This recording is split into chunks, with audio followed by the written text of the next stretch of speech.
Good afternoon. Lindsey Smart Stewart. Lindsey, Lindsey, Smart, S-M-A-R-T, S-T-E-W-A-R-T. And I'm the proud sister of Kristin Smart. So, at 14, I was bright-eyed and naive and about to leave for middle school and enter the whole new world of high school challenges and unknowns. In May of that year, 2 weeks before my graduation, my big sister went missing.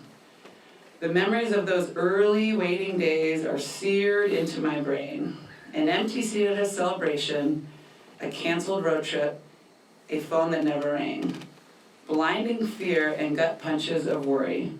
Bone-deep sadness, confusion, and misplaced anger. And to think that was only the very beginning. The normalcy that I'd known my whole life ended before I'd even had a chance to recognize how wonderfully consistent and beautiful it really was. Throughout her short life, my sister's list of accomplishments and adventures were already impressive. She'd spent a summer studying in UCSB's college program, participated in a family exchange program in Venezuela, graduated high school a semester early, and lived abroad in London for a month. Who knows where her life could have taken her had she given a chance to even find out. However, when I think about Kristin, that's not what I remember. What I miss the most are the smaller moments. The regular ones, the things in life that are so easy to overlook and take for granted. My sister was always my biggest cheerleader, continuously giving me pep talks to help my self-confidence bloom. She cheered me on at swim meets, she made me desserts, she gave me the best hugs.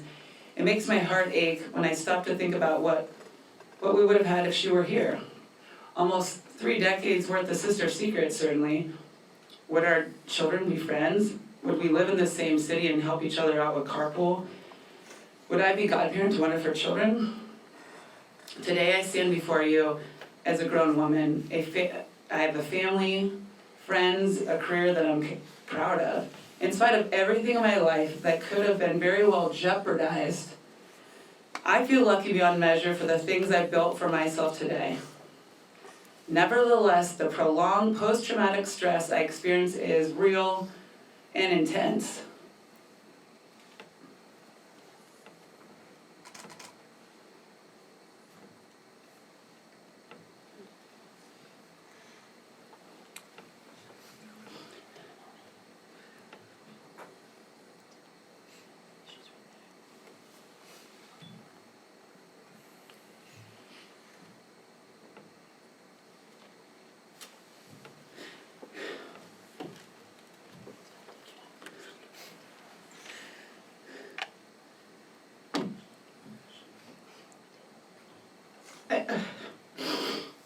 Take your time.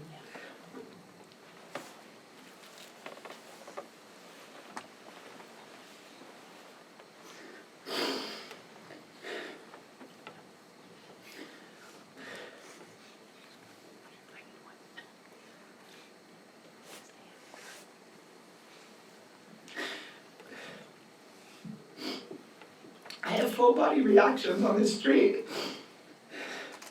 and night often prompting me to sprint home in fear. It took me 10 years to even turn on the news. When the worst thing happens to you, it feels like it's impossible to subject yourself to anything else. For so many years, it felt easier, a survival mechanism to compartmentalize my existence and focus on the things I could control.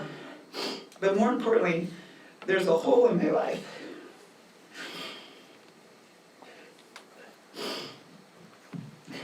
And my heart that can never be, a hole in my heart that will never be replaced. A hole that changed me, shaped me, and hurled me into adulthood overnight.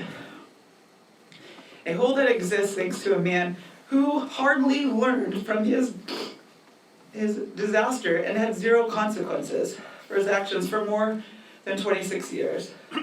While I sat at home, staring at my sister, empty chair for over 26 years,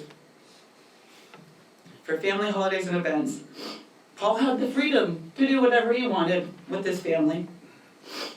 And he still is holding the key to the one thing I desperately want, my sister, bringing her and her body back. Not only that, but he had continued his abusive behavior towards multiple women and refuses to accept any accountability or responsibility for his part of the story. In October, a jury unanimously decided that Paul is guilty of the murder of my sister. He stalked her like a predator, attempted to rape her, and murdered her.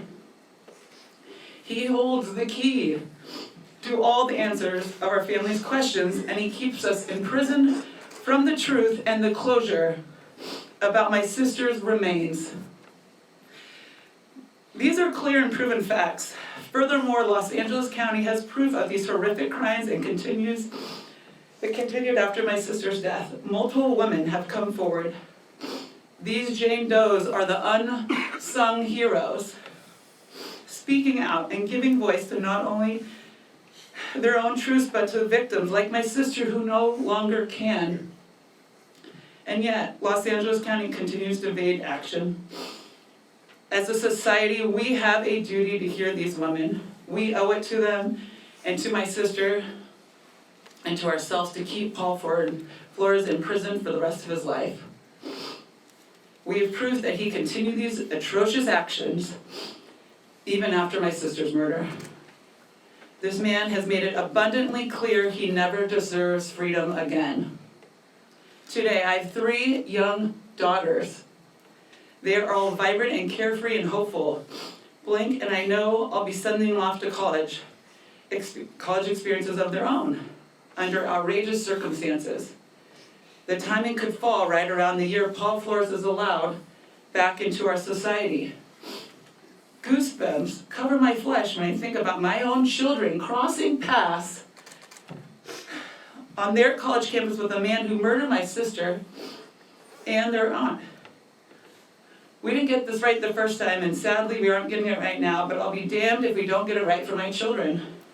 There are no other options or avenues here besides keeping this calculating, manipulative, murdering rapist behind bars for the rest of his life. It's the least we can do to honor the lives of the people from whom he's already stolen so much, or in Kristin's case, everything.